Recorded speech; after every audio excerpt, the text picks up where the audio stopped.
Hindi holiday o long weekend pero ganito kahaba ang pila sa immigration counter ng Ninoy Aquino International Airport o NAIA Terminal 1 kahapon. Kaya naman ang ilang pasahero inalmusal ang galit sa perwisyo at pahirapang pila. Paliwanag sa nag-viral na pila ng Bureau of Immigration na may hawak ng mga counter, nagkasabay-sabay ang mga pasaherong umuwi galing sa 8 international flights. Katumbas daw ito ng halos 2,000 pasahero. Malaki po talaga yung load ng mga dumating. In a span of 40 minutes, clear na po yung immigration area. Nasa lampas 30 mga tauhan naman daw nila nakadeploy noon.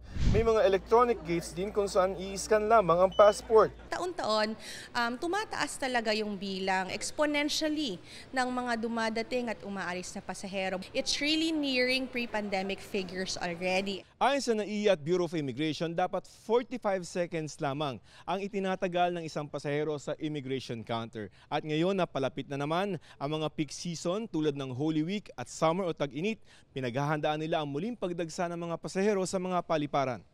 Isa sa mga nakikitang solusyon nila ay ang pag-schedule ng mga dating ng mga eroplano. Ma-distribute evenly po yung mga flights throughout the day because there are really some hours of the day na mabigat at there are also some hours of the day na walang katao-tao. Hinihingan pa namin ang pahayagang NAIA.